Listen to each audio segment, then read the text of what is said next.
आप देख रहे हैं रियल हॉरर स्टोरीज।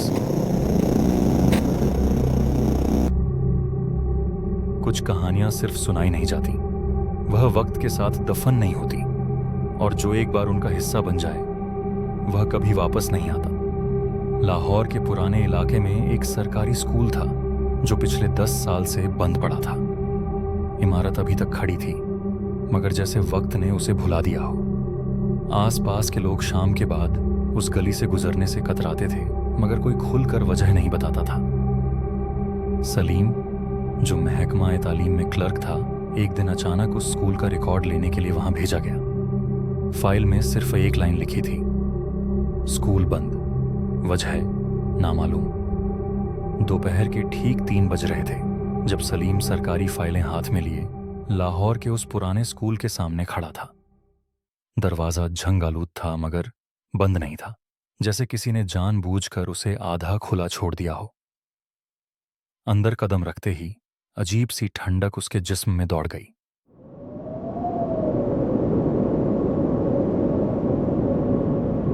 हालांकि बाहर सख्त गर्मी थी, राहदारी बिल्कुल खामोश थी, मगर फिर चक चक, जैसे कोई ब्लैक बोर्ड पर कुछ लिख रहा हो।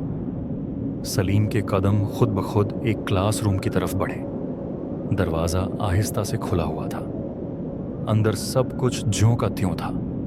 बेंच, डेस्क, बस्ते, जैसे बच्चे अभी अभी क्लास छोड़कर गए हों। ब्लैक बोर्ड पर लिखा था, हाजिरी जारी है।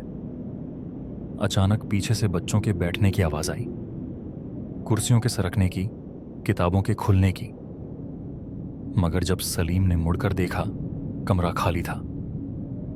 अगले ही लम्हे ब्लैक बोर्ड पर खुद ब खुद एक नाम लिखा गया, सलीम।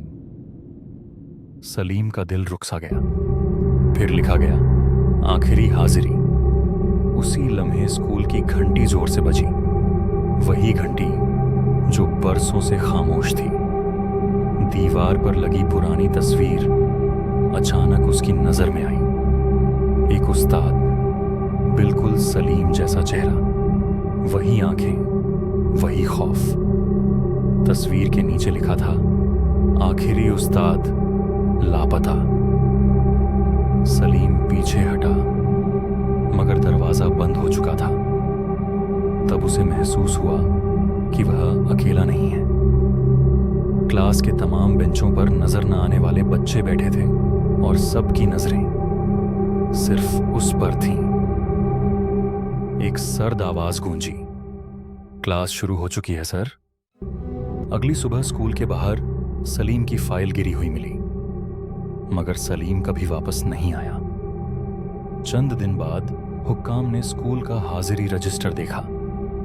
आखिरी सफ़े पर ताज़ा रोशनाई से लिखा था, सलीम मुस्तकिल उस्ताद, और उसके नीचे एक नई लाइन, अगली हाजिरी आज रात। आज भी अगर कोई उस स्कूल के पास से रात को गुजरे तो घंटी की आवाज सुनाई देती है, और ब्लैक बोर्ड पर हर साल एक नया नाम लिखा जाता है। ये कहानी सुनी सुनाई नहीं थी, बल्कि उन लोगों की थी जो कभी वापस नहीं आए। अगर आपको ऐसी हकीकी और खौफनाक कहानियां पसंद हैं तो रियल हॉरर स्टोरीज को सब्सक्राइब करें, क्योंकि अगली कहानी शायद आपकी हो।